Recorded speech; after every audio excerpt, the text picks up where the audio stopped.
خطابت دراصل خداداد صلاحیت ہوا کرتی ہے جو اللہ اپنے مخصوص بندوں کو عطا فرماتے ہیں۔ خطابت کے بارے میں شاعر کہتا ہے کہ خطابت گر وجد میں آئے تو پھر ہتھیار بن جائے، کبھی خنجر کبھی نیزہ کبھی تلوار بن جائے۔ خطابت کی گلفشانی مسلم ہے زمانے میں، یہ نجاشی کے آگے جعفر تیار بن جائے۔ تو آئیے ہم آج کے اس جلسے کے سب سے پہلے خطیب جو ہمارے ضلع بجنور کے بہت بہترین عالم دین ہیں اور ضلع بجنور میں بحیثیت خطیب سب سے زیادہ چلنے والے، سب سے زیادہ بلائے جانے والے خطیب ہمارے اس اجلاس میں موجود ہیں، جن سے میری مراد مقرر شگفتہ بیان واعظ با کمال حضرت مولانا مفتی افتخار صاحب دامت برکاتہم العالیہ، نائب صدر جمعیت علماء ضلع بجنور و محتمم مدرسہ ضیاء العلوم کرتپور حضرت والا سے درخواست کر رہا ہوں اس تمہید کے ساتھ کہ میرا دل کیوں نہ قائل ہو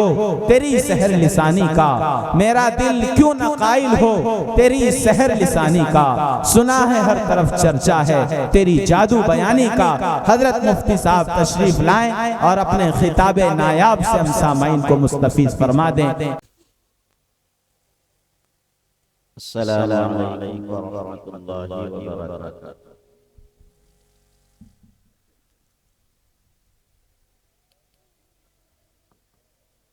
بسم اللہ الرحمن الرحیم۔ الحمد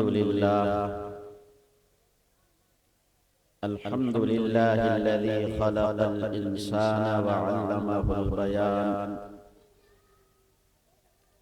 والصلاة والسلام على رسوله الذي أرشده إلى كنوز العلم والعرفان، وعلى آله وأصحابه الكرام،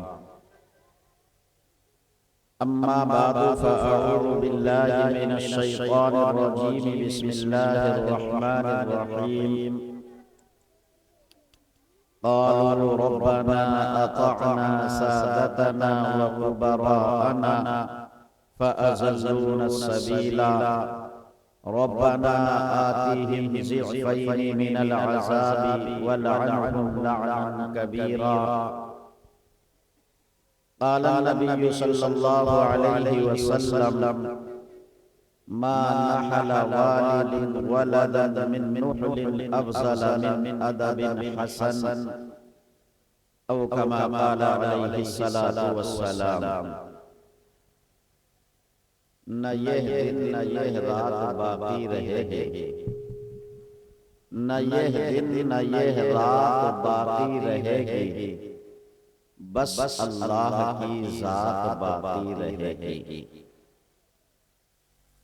نہ گردش میں صدیوں زمانہ رہے گا، نہ گردش میں صدیوں زمانہ رہے گا، صدا تو کسی کا نہ سکہ چلے گا، ہمیشہ نہ کوئی جنازہ اٹھے گا، نہ خوشیوں کی بارات باقی رہے گی، بس اللہ کی ذات باقی رہے گی۔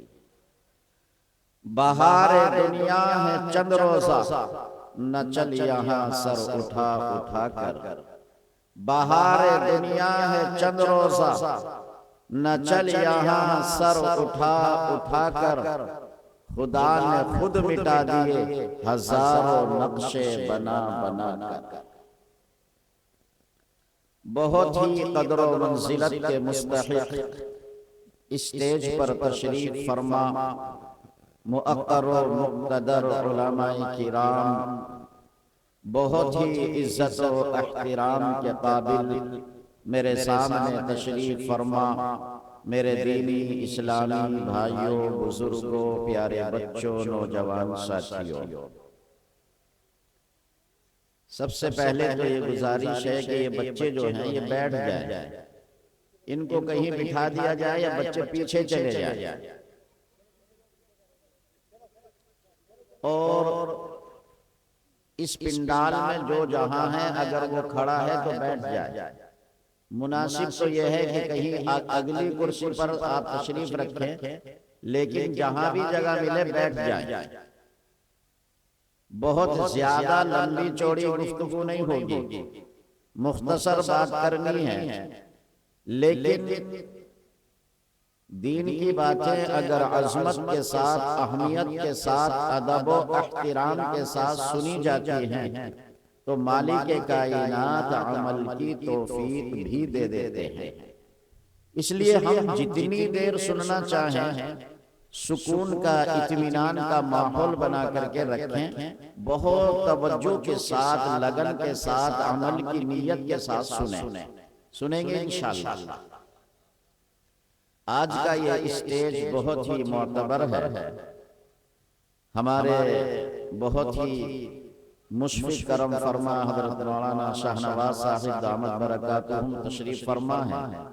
اسی طریقے پر حضرت مولانا محمد اسلم صاحب دامت برکاتہم اور ہمارے عزیز مولانا اسجد رحمانی صاحب، قاری محمد اکرم کرتپوری صاحب، یہ بہت حضرات اسٹیج پر تشریف فرما ہیں۔ بڑا معتبر اسٹیج ہے، آپ حضرات نے بڑا شاندار پنڈال لگایا، بیٹھنے کا اچھا نظم کیا ہے۔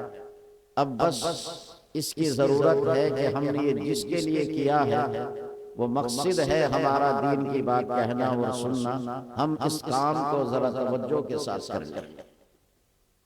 میرے دوستو، اللہ تبارک و تعالی نے اپنے بندوں کو اپنی زمین اور دھرتی پر پیدا فرما کر بے یارو مددگار اور بے سہارا نہیں رکھا۔ میرے رب نے اپنے بندوں کو اپنی زمین پر بھیج کر خالی ہاتھ اور تہی دامن نہیں چھوڑا، بلکہ اللہ تبارک و تعالی نے انسانوں کو اتنا نوازا، مالک کائنات نے اتنی نعمتیں دی کہ قرآن کریم کہنے لگا وَإِن تَعُدُّوا نِعْمَةَ اللَّهِ لَا تُحْصُوهَا۔ لوگو تم اللہ کی نعمتوں کو شمار کرنا چاہو، تم رب کی نعمتوں کو گننا چاہو، تم اللہ کی نعمتوں کا احاطہ کرنا چاہو، اللہ فرماتے ہیں لا تحصوها، او بندو تمہارے بس کی بات نہیں، تم ہرگز اللہ کی نعمتوں کو شمار نہیں کر سکتے۔ اور کیجئے، پاک پروردگار نے کتنی پیاری زبان دی، بندہ اپنے دل کی بات کہہ ڈالتا ہے۔ میرے رب نے آنکھیں دی، ہم سارے جہان کو دیکھتے ہیں۔ اللہ تبارک و تعالی نے کان دیے، یہ انسان ہر ایک کی بات کو سنتا ہے۔ مالک کائنات نے ہاتھ دیے، ہم چیزوں کو پکڑتے، چھوٹے، ٹٹولتے ہیں۔ اللہ تبارک و تعالی نے پیر دیے، یہ انسان چل کر اپنی منزل اور اپنا راستہ طے کرتا ہے۔ اور وہ ماں باپ دیے جو سرچشمہ پیار و محبت ہے۔ لیکن یاد رکھنا مسلمانوں، اللہ تبارک و تعالی کی وہ تمام نعمتیں، رب کی طرف سے دی ہوئی وہ تمام دولتیں، وہ تمام انعامات اور رب کی وہ نوازشات جو روزانہ آسمان سے بارش کی طرح بندوں پر برس رہی ہے، ان نعمتوں میں اولاد اللہ کی بہت بڑی نعمت ہے۔ میرے دوستو، اس اولاد کی قدر ان سے پوچھو جن کے گھر اولاد سے خالی ہیں، ان بہنوں سے معلوم کرو جن کی گودیں خالی ہیں، وہ اولاد کے لیے ترستی ہیں، راتوں کی نیندیں ختم ہیں۔ ایک جوان سوچتا ہے رب کائنات مجھے بھی اولاد دی ہوتی۔ کوئی بوڑھا ہو جاتا ہے اولاد کی چاہت اور طلب میں، رات دن سوچتا ہے مالک کائنات میرا بھی کوئی بڑھاپے کا سہارا ہوتا، اللہ مجھے بھی کوئی اولاد دی ہوتی۔ میرے بھائیوں، جن کے پاس اولاد نہیں ہے، معلوم کرو ان جوڑوں سے وہ اولاد کے لیے کتنا ترستے اور تڑپتے ہیں، کتنی دعائیں کرتے ہیں۔ اولاد وہ اللہ کی عظیم ترین نعمت ہے کہ انبیاء کرام کی مقدس جماعت، انبیاء کا مقدس گروہ جو دنیا سے بالکل دور اور لاپرواہ رہتا ہے، لیکن اولاد کے لیے انبیاء کی مقدس جماعت بھی اللہ کے حضور دامن پھیلا دیتے ہیں، اور رب کائنات بے سہارا نہ رکھ، اللہ بے اولادہ نہ رکھ، مالک ہمیں بھی اولاد عطا کر، اللہ بڑھاپے کا سہارا دے دیجئے۔ خدا کے عظیم پیغمبر اور نبی بھی اللہ کے حضور جھولی پھیلا کر اولاد کی دعا کرتے ہیں، اولاد مانگتے ہیں۔ یہ اولاد اللہ کی بہت بڑی نعمت ہے، لیکن مسلمانوں میں کس طرح کہوں، کیسے تمہارے دلوں میں اتارنے کی کوشش کروں، کس طرح تمہارے دلوں میں یہ میں اپنی بات بٹھانے کی کوشش کروں۔ میرے دوست، میرا دل نکل جاتا ہے، ارے آج اللہ تبارک و تعالیٰ نے مجھے اور آپ کو اولاد کی دولت اور نعمت عطا کی ہے، لیکن یہ مسلمان اپنی اولاد سے بے پناہ غافل اور لاپرواہ ہے۔ ہمیں نہیں معلوم کہ یہ ہماری اولاد اپنی رات دن کی زندگی کس طرح گزار رہی ہے، یہ ہماری اولاد اپنے رات دن کہاں برباد و تباہ کر رہی ہے، یہ ہماری گود میں پلنے والی ہماری نسلیں کہاں کہاں اپنی زندگی کو داؤں پر لگا رہی ہے۔ آج مسلمان اپنی اولاد سے سب سے زیادہ غافل اور لاپرواہ ہے۔ مسلمانوں کو اپنی اولاد کی کوئی اہمیت اور قدر نہیں ہے، مسلمان سب سے زیادہ اپنی اولاد سے لاپرواہ ہے۔ ہمیں نہیں معلوم کہ ہمارے بچوں کو دیکھ کر بھی قرآن پڑھنا آتا ہے یا نہیں آتا۔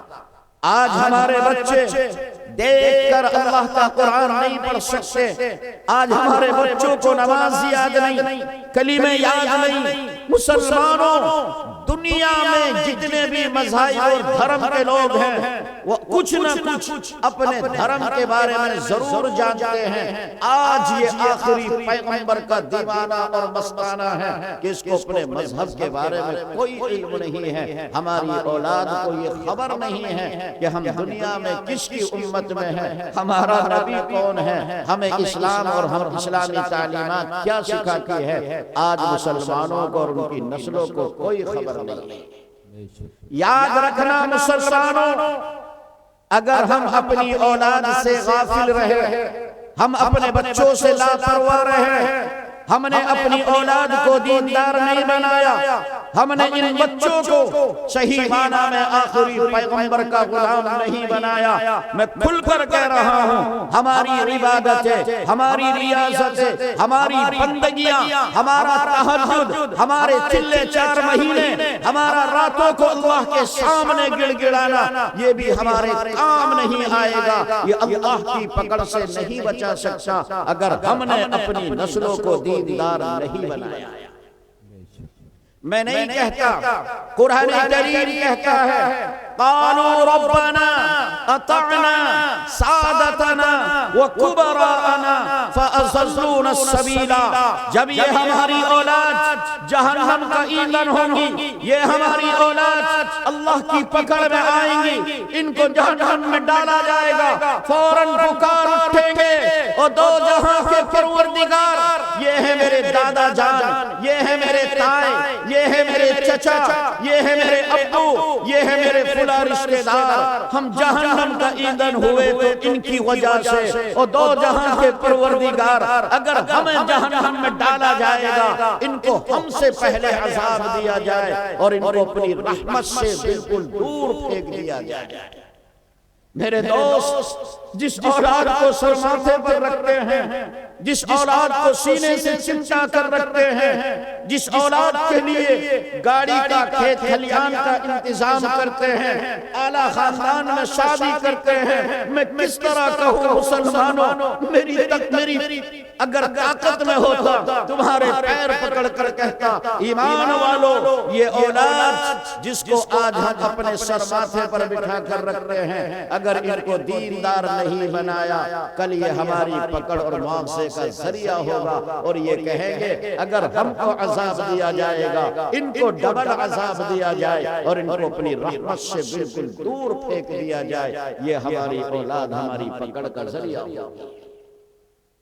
مسلمانوں، میں بہت احترام کے ساتھ آپ سے عرض کر رہا ہوں، اگر اللہ نے اولاد دی ہے تو سب سے پہلے اپنی اولاد کو دیندار بناؤ۔ اس اولاد کو دیندار بنانا یہ آپ کی پہلی ذمہ داری ہے۔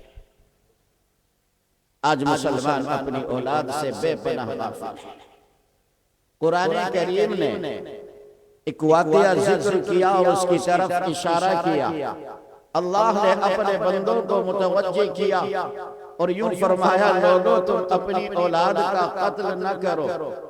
ظاہر سی بات ہے، آج کے سماج اور معاشرے میں جب یہ بات کہی جاتی ہے کہ اپنی اولاد کا قتل نہ کرو، تو آج کے سماج اور معاشرے کے لوگ کہتے ہیں، مولانا ہم اپنی اولاد کا قتل نہیں کرتے، ہم اپنے بچوں کو اپنے سر ماتھے پر رکھتے ہیں، ہم اپنے بچوں کے لبوں کو چومتے ہیں، ہم اپنے بچوں کے رخسار پر پیار کرتے ہیں، ہم اپنے بچوں کو اپنے کاندھوں پر بٹھاتے ہیں، ہم اپنے بچوں کو اپنی پشت پر سوار کرتے ہیں، ہم اپنے بچوں کے لیے گاڑی کا انتظام کرتے ہیں، ہم اپنے بچوں کے لیے کھیت کھلیان کا انتظام کرتے ہیں، ہم اپنے بچوں کی اعلیٰ خاندان میں شادی کرتے ہیں۔ حضرت ہم کہاں اپنے بچوں کا قتل کرتے ہیں؟ ہاں میں مانتا ہوں کہ آج کے سماج اور معاشرے کے لوگ اپنی اولاد کا قتل نہیں کرتے، اپنی اولاد کے خون میں اپنے ہاتھ رنگین نہیں کرتے، لیکن یاد رکھنا مسلمانوں،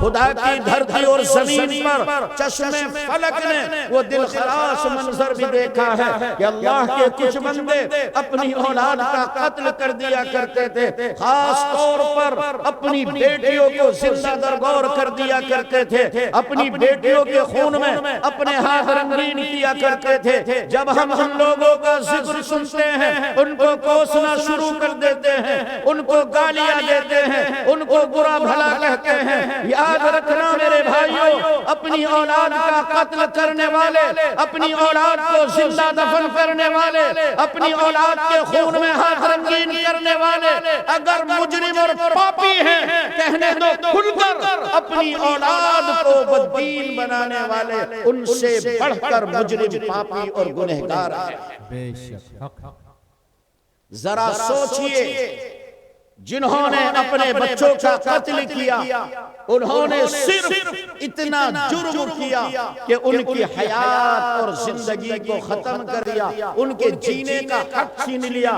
اگر وہ اپنی اولاد کا قتل نہ کرتے، ہو سکتا تھا ان کے بچے 10-20 سال دنیا میں رہتے، 150 سال دنیا میں رہتے، ان کو جینے کا حق ملتا۔ انہوں نے قتل کیا، ان کے جینے کا حق چھین لیا۔ اور میرے دوست، آپ نے اپنی اولاد کا قتل تو نہیں کیا، ان کو جینے کا حق تو دیا، لیکن بددین بنا کر کون سا احسان کر دیا؟ ان کو تو جہنم کا ایندھن بنا دیا۔ اگر اپنی اولاد کا قتل کرنے والے مجرم اور پاپی ہیں، میرے بزرگوں، کہو تو اپنی دستار تمہارے قدموں میں رکھ کر کہوں، اپنی اولاد کو بددین بنانے والے ان سے بڑھ کر مجرم، پاپی اور گنہگار۔ آپ ذرا سوچیے، ہماری اولاد کہاں جا رہی ہے؟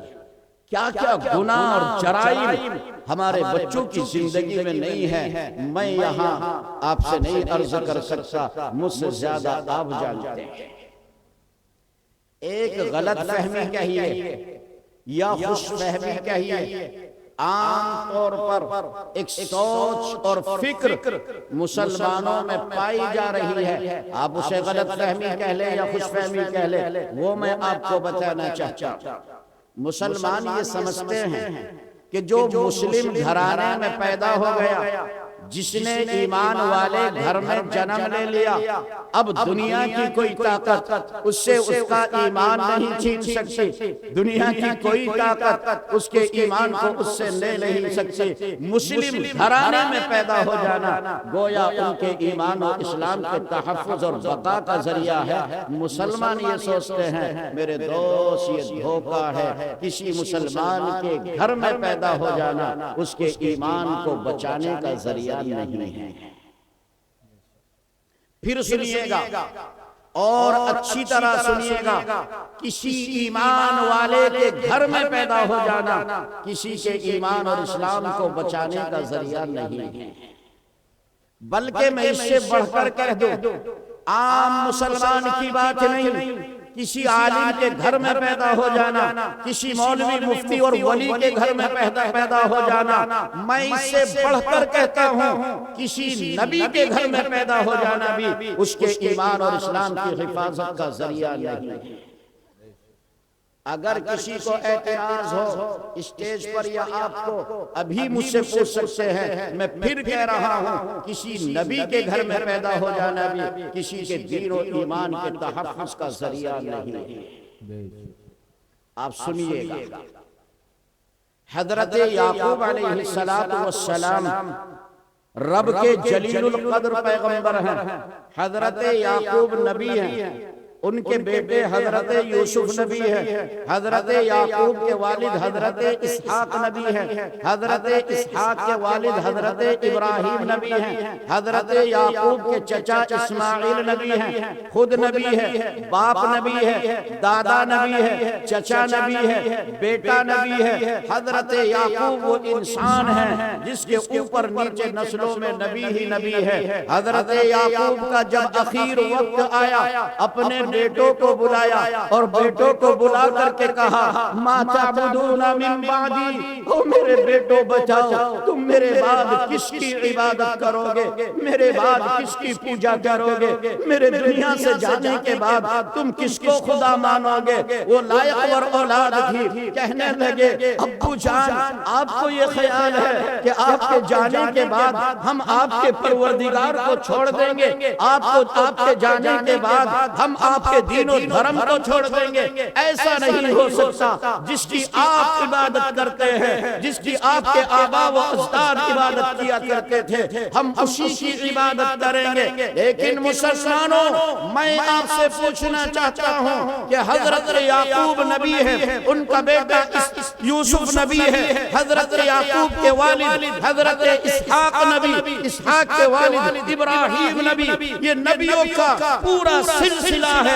حضرت یعقوب اپنے اخیر وقت میں اپنی اولاد کی فکر کر رہے ہیں، او میرے بیٹو، میرے جانے کے بعد اپنے ایمان کو تو نہیں گوا دو گے۔ اگر کسی نبی کے گھر میں پیدا ہو جانا اس کے ایمان و اسلام کے تحفظ اور بقا کا ذریعہ ہوتا، یعقوب کبھی اپنی اولاد کی فکر نہ کرتا۔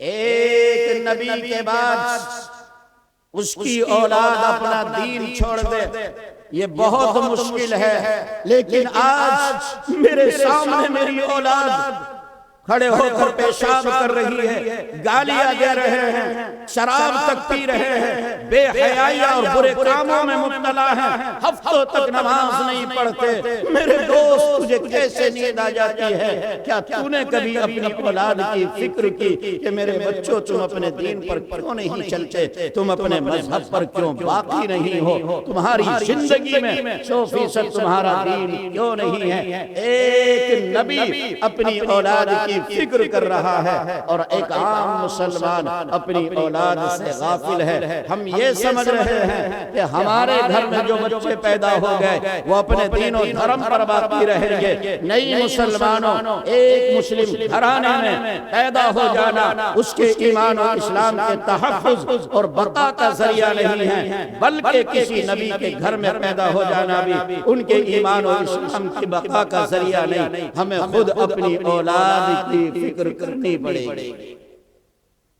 یہ ضروری ہے۔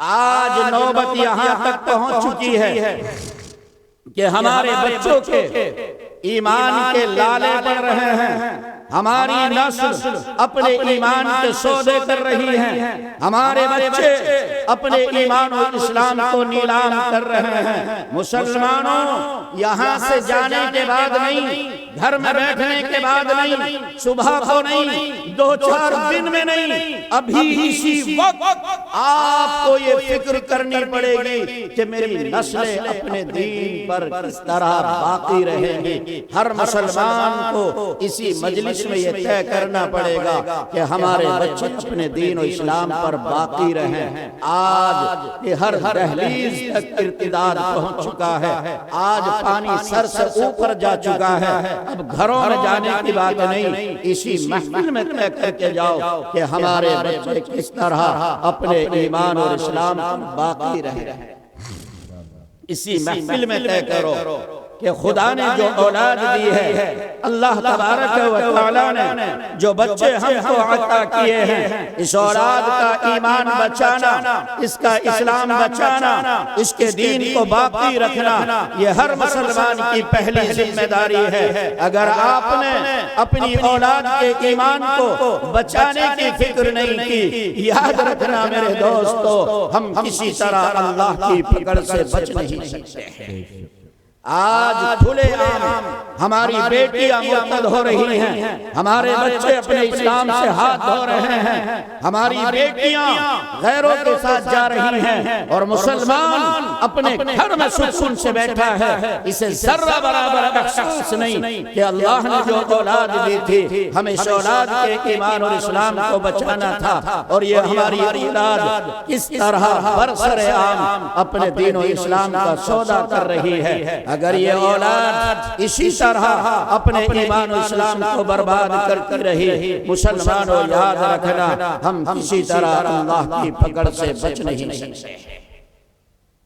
اگر میری طاقت میں ہوتا میرے بھائیوں تمہارے پیر پکڑ کر کہتا، مسلمانوں اللہ نے جو اولاد دی ہے، سب سے پہلے اس اولاد کے ایمان کو بچانا یہ آپ کی پہلی ذمہ داری ہے۔ کئی سال پرانی بات ہے، ایک صاحب میرے پاس آئے اور آ کر کے کہنے لگے، مولانا کس طرح کہیں، میں جھوٹ نہیں بولتا میرے بھائیوں، وہ بڑی عمر کے آدمی تھے، وہ میرے پیروں میں پڑنے لگے، میں نے ان کو پکڑ کر کے کھڑا کیا، بزرگوار شرمندہ نہ کرو، بتاؤ کیا معاملہ ہے؟ کہنے لگے مولانا ہماری بیٹی ہے جو ایک غیر مسلم لڑکے کے ساتھ جانا چاہتی ہے، وہ بزد ہے، ہم نے اس کو بہت سمجھایا، وہ نہیں مانتی، کسی نے آپ کا پتہ بتایا ہے کہ آپ کوئی تعویذ دے دو جس سے میری بچی کا ایمان بچ جائے۔ میرے بھائیو، میں نے ان سے کہا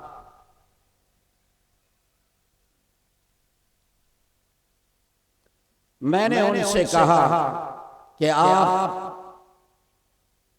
پہلی بات تو یہ ہے کہ میں تعویذ نہیں کرتا، اور صحیح بات یہ ہے کہ جو تعویذ کرتے ہیں میں اس کو پسند بھی نہیں کرتا۔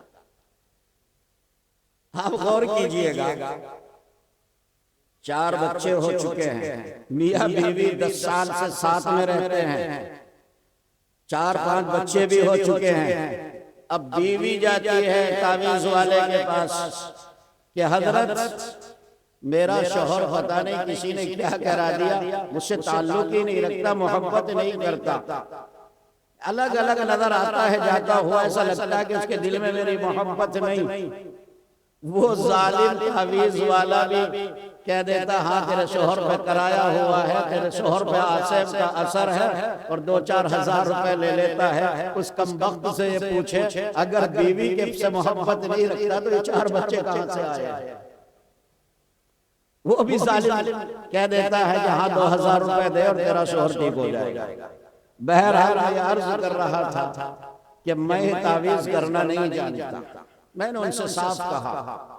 دوسری بات میں نے ان سے یہ عرض کی کہ میرے دوست یہ تعویذوں کا مسئلہ نہیں، ہمیں ان اسباب کو، ان عوامل کو دیکھنا پڑے گا جن اسباب و عوامل سے یہ ہمارے بچے اپنے ایمان و اسلام کا سودا کر رہے ہیں، کہاں سے وہاں تک پہنچتے ہیں، ہمیں وہ دیکھنا پڑے گا، ان راستوں کو مسدود کرنا پڑے گا۔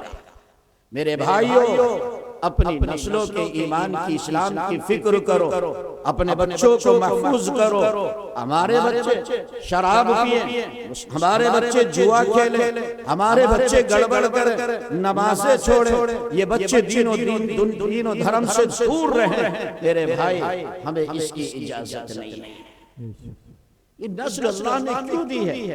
یہ راتوں کو سوتے رہیں، گناہ میں لگے رہیں، بڑوں کا احترام نہ ہو، چھوٹوں پر شفقت نہ ہو، پیار و محبت نہ ہو، ہمدردی نہ ہو، ایک دوسرے کی خیر خواہی نہ ہو۔ اللہ نے یہ اولاد اس لیے نہیں دی ہے۔ ہم اپنے جوانوں کا خیال کریں، اپنے بچوں کو نشے سے، بری عادتوں سے، بری گندگی گندی صحبت سے بچانے کی کوشش کریں، اور ہر ممکن کوشش کریں کہ ہماری اولاد اپنے بڑوں کے کام آئے، چھوٹوں پر شفقت کرے، بزرگوں کے کام آئے، ملک کے کام آئے، دوستوں کے کام آئے، سماج کے کام آئے، ان کی زندگی اچھی ہو، یہ بری عادتوں سے بچے، گناہوں سے بچے، شراب نوشی سے بچے، عیاری مکاری سے بچے، بے حیائی سے بچے، خوبصورت زندگی گزارنا یہ ہر انسان کی ذمہ داری ہے۔ اپنی نسلوں کی زندگی کو خوبصورت بنانا یہ آپ کی پہلی ذمہ داری ہے۔ اگر ہم اپنے بچوں کی فکر نہیں کریں گے میرے دوست، اس دنیا بھی ہمیں معاف نہیں کرے گی، اور ہم آخرت میں بھی اللہ کی پکڑ سے نہیں بچ سکتے۔ ان بچوں کو اچھا بنانا یہ ہماری زندگی ہے۔ صفائی ستھرائی کے آداب سکھاؤ، تہذیب سکھاؤ، بڑوں کا احترام سکھاؤ۔ جس ملک میں رہتے ہیں اس ملک سے محبت، اس ہر ملک کے باشندے سے محبت، اپنے پراؤ سے پیار، ان سے ہمدردی، دوسروں کے ساتھ رکھ رکھاؤ، ملک کے کام آنے کے جذبات۔ غرض یہ ہے کہ جو بھی اچھی عادت ہو وہ ہم میں اور ہماری نسلوں میں ہونی چاہیے۔ لاپرواہی اور غفلت کی زندگی کسی طرح بھی مناسب نہیں ہے۔ میں آپ کو بہت کچھ سناتا، بہت کچھ دل کا درد اور دکھڑا آپ کے سامنے رکھتا، اس دل میں بہت آگ لگی ہے کہ ہم اور ہماری نسلیں کہاں جا رہی ہیں۔ ہمیں ذرہ برابر احساس ہے۔ ہم عبادتیں بھی کریں، اللہ کے سامنے روئیں، گڑ گڑائیں، معافی مانگیں، چلے 4 مہینے لگائیں، تہجد پڑھیں، حج اور عمرے پہ جائیں، اور نسلوں کی فکر نہ کریں، تو یہ عبادتیں بھی ہمیں اللہ کی پکڑ سے نہیں بچا سکتی۔ نسلوں کو صحیح ڈگر پر لانا یہ ہر ایمان والے کی ذمہ داری ہے۔ فکر کریں گے انشاءاللہ اپنی اولاد کی۔ جو کچھ میں نے کہا میرا اللہ مجھے بھی آپ کو بھی عمل کی توفیق عطا فرمائے۔ اب تو چلتے ہیں میں کدے سے میر، پھر ملیں گے گر خدا لایا۔ وآخر دعوانا ان الحمدللہ رب العالمین۔ جزاکم اللہ خیرا۔ بڑی غور سے سن رہا تھا زمانہ، آپ ہی چل دیے بیاں کرتے کرتے۔